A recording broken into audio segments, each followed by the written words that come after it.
Hello friends and welcome back to another exciting video from the beautiful city of Nanjing here in the People's Republic of China.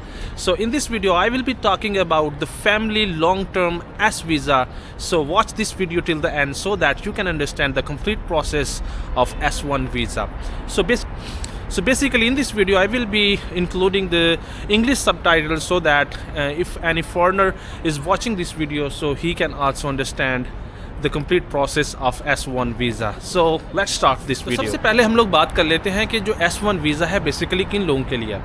S1 visa family के लिए होता है, family members के लिए होता है जो ब्लड रिलेशन में आते हैं. और ये कौन लोग अप्लाई कर सकते हैं? ऐसे लोग जो चाइना के अंदर वर्क करते हैं Z वीज़ा के ऊपर, या फिर वो लॉन्ग टर्म स्टूडेंट वीज़ा के ऊपर यहाँ पे रह रहे होते हैं और उनके पास रेजिडेंस परमिट होता है जिसको टेम्परेरी रेजिडेंस परमिट बोलते हैं, और वो चाइना के अंदर लीगल तौर पे यहाँ पे रह रहे होते हैं फॉर लॉन्ग टर्म. ठीक है, तो वो लोग एलिजिबल होते हैं बेसिकली जो है ना S1 वीज़ा के लिए.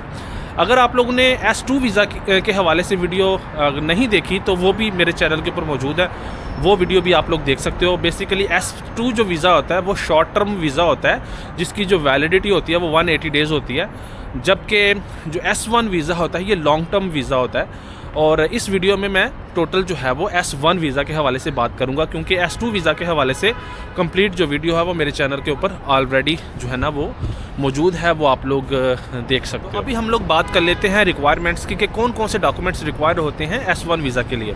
तो जो सबसे पहला डॉक्यूमेंट रिक्वायर्ड होता है वो पासपोर्ट होता है एप्लीकेंट का, जो कि मिनिमम 6 मंथ्स तक जो है ना वो वैलिड रहना चाहिए, क्योंकि अगर आपका जो पासपोर्ट है वो 6 मंथ तक वैलिड नहीं है तो जो एप्लीकेंट है वो वीज़ा के लिए अप्लाई नहीं कर सकता.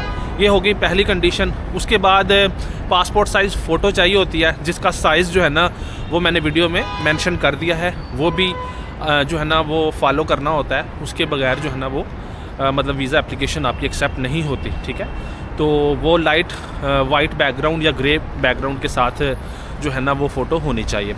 उसके बाद एक ऑनलाइन एप्लीकेशन फॉर्म होता है जो कि ऑनलाइन ही सबमिट करना होता है, और वो कम्प्लीटली आपने फिल आउट करना होता है, उसमें सारी डिटेल्स डालनी होती हैं, और उसके बाद उसको प्रिंट आउट करना होता है और उसमें सिग्नेचर करने होते हैं. इसके बाद आ जाती है चौथी जो है वो रिक्वायरमेंट, वो है इनविटेशन लेटर. दोस्तों ये सबसे ज़्यादा ज़रूरी और इम्पोर्टेंट डॉक्यूमेंट है इनविटेशन लेटर. इनविटेशन लेटर के हवाले से काफ़ी ज़्यादा लोग जो है ना वो कंफ्यूज हो जाते हैं कि इनविटेशन लेटर मतलब किस तरीके से लिखा जाता है या वो किस फॉर्मेट में लिखना चाहिए.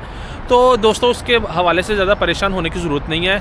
जो इनविटेशन लेटर है वो सिंपल प्लेन पेपर के ऊपर भी लिखा जा सकता है, जिसके अंदर जो ज़्यादा इम्पोर्टेंट जो चीज़ होती है वो होती है बेसिकली कि जो बंदा इनवाइट कर रहा होता है ना उसकी टोटल इन्फॉर्मेशन, और जो एप्लीकेंट होता है उसकी इन्फॉर्मेशन उसी जो इनविटेशन लेटर है उसमें मेंशन होनी चाहिए. मिसाल के तौर पे अगर कोई बंदा किसी को इनवाइट कर रहा है, फॉर एग्जांपल अगर कोई हस्बैंड अपनी वाइफ को इनवाइट कर रहा है, तो वो जो हस्बैंड है उसका नाम, पासपोर्ट नंबर, उसका जो रेजिडेंस परमिट नंबर है चाइना का वो, वीज़ा नंबर वगैरह, और उसकी जो रेजिडेंस परमिट की जो फ़ोटोज़ हैं वो भी साथ लगेंगी, और जो एप्लीकेंट है उसका भी नाम, जो पासपोर्ट नंबर और इस तरह की जो डिटेल है वो भी बीच में मेंशन होनी चाहिए.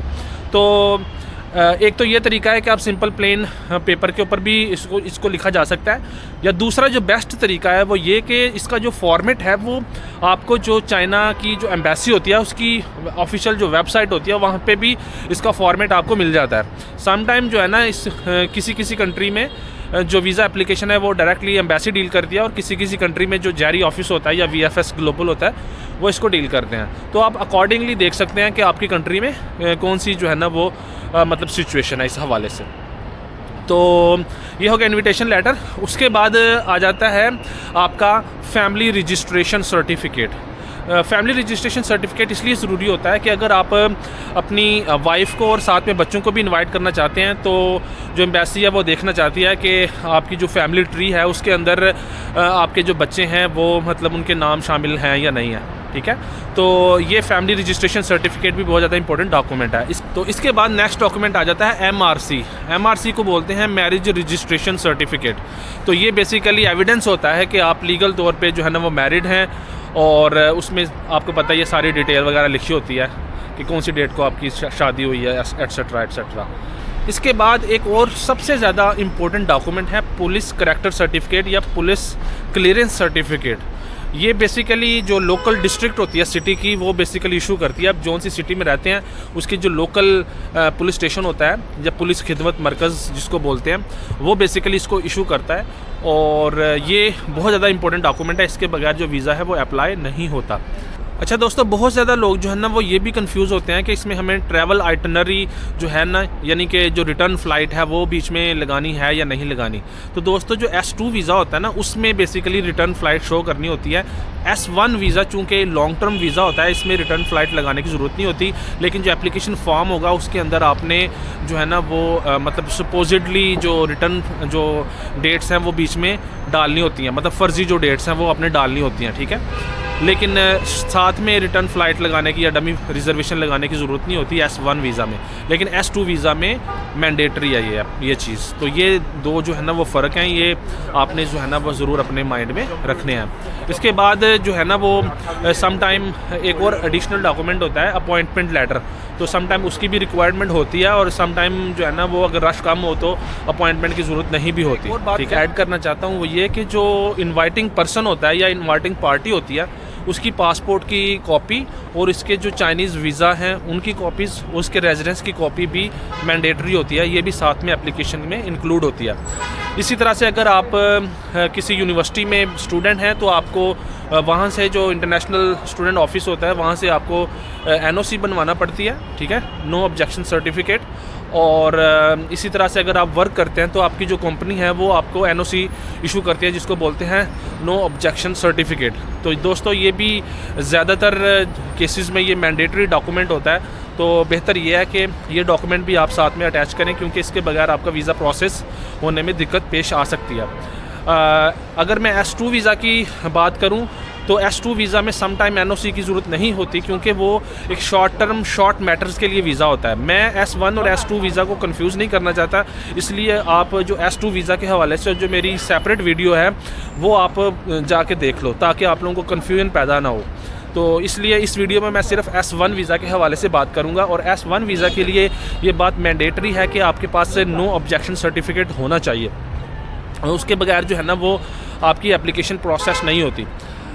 इसके अलावा बहुत ज़्यादा जो दोस्त हैं इस चीज़ में कंफ्यूज होते हैं कि आया कि उनको जो मेडिकल है, यानी कि जो मेडिकल है वो उसके बगैर वीज़ा लगेगा या मेडिकल करवाने के बाद वीज़ा लगेगा। तो दोस्तों चाइनीज़ जो वीज़ा है उसके लिए जो मेडिकल है वो मैंडेटरी नहीं है वीज़ा एप्लीकेशन के लिए, यानी कि जो S1 वीज़ा है उसके लिए मेडिकल करवाना ज़रूरी नहीं है। लेकिन मैं ये रिकमेंड करता हूँ कि आप जो मेडिकल है वो करवा लें, या वीज़ा लगने के बाद भी करवा सकते हैं, क्योंकि जब आप चाइना में एंटर होते हो S1 वीज़ा के ऊपर तो आपको 1 महीने के अंदर अंदर आपको रेजिडेंस परमिट के लिए अप्लाई करना होता है। तो वो रेजिडेंस परमिट के लिए आप उसी सूरत में अप्लाई कर सकते हैं अगर आपके पास जो मेडिकल सर्टिफिकेट होता है एक, ठीक है, वो आपके पास होना चाहिए। उसके बगैर मतलब आपकी जो रेजिडेंस परमिट की एप्लीकेशन है वो मतलब पुट नहीं हो सकती। तो इसलिए वो पाकिस्तान से ही आप उसको बनवा के मतलब आएँ।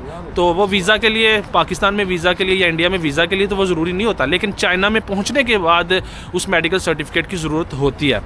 इसके बाद एक और क्वेश्चन आप लोगों के जहन में आ सकता है कि क्या इंश्योरेंस की ज़रूरत हो सकती है। इंश्योरेंस, तो इंश्योरेंस की भी जो अब जब आप वीज़ा अप्लाई करेंगे उस सूरत में आपको इंश्योरेंस बाय करने की ज़रूरत नहीं है। लेकिन जब आप चाइना में आ जाते हो तो रेजिडेंस परमिट जब आपने अप्लाई करना है तो उसके लिए आपको इंश्योरेंस भी बाय करनी पड़ेगी। जो इंश्योरेंस की जो 1 साल की जो तकरीबन वैल्यू है वो तकरीबन 800 UN होती है। और अगर आप कंपनी में काम करते हो तो कंपनी भी आपकी इंश्योरेंस पे कर सकती है। और अगर आप स्टूडेंट हैं तो 800 युआन आपको पे करने पड़ेंगे अगर आप 1 साल की इंश्योरेंस लेना चाहते हो। तो इंश्योरेंस और मेडिकल ये चाइना में पहुंचने के बाद आपके लिए ज़रूरी डॉक्यूमेंट्स हैं, जो है ना S1 वीज़ा हासिल करने के लिए ज़रूरी नहीं है। तो इस बात को भी आपने कंफ्यूज नहीं करना। और ये थी आज की वीडियो। उम्मीद करता हूँ कि आज की इस वीडियो में आपने काफ़ी कुछ सीखा होगा। वीडियो अगर अच्छी लगे तो वीडियो को लाइक करना, और अगर कोई क्वेश्चन है आप लोगों का तो कमेंट सेक्शन में जो है ना वो आप अपना क्वेश्चन पूछ सकते हैं। मैं हर कमेंट का, हर क्वेश्चन का ज़रूर जवाब देता हूँ। और इसी तरह से इन्फॉर्मेटिव कंटेंट जो है ना अपने चैनल पे मैं अपलोड करता ही रहता हूँ। तो अगर आप लोग भी मेरे कंटेंट से मज़ीद फ़ायदा उठाना चाहते हैं तो मेरे चैनल को ज़रूर सब्सक्राइब कर लेना और वीडियो को ज़रूर लाइक करके जाना और अपना फ़ीडबैक ज़रूर कमेंट सेक्शन में शेयर करना। तो मैं मिलता हूँ आपको इंशाल्लाह नेक्स्ट वीडियो में एक नए दिन के साथ।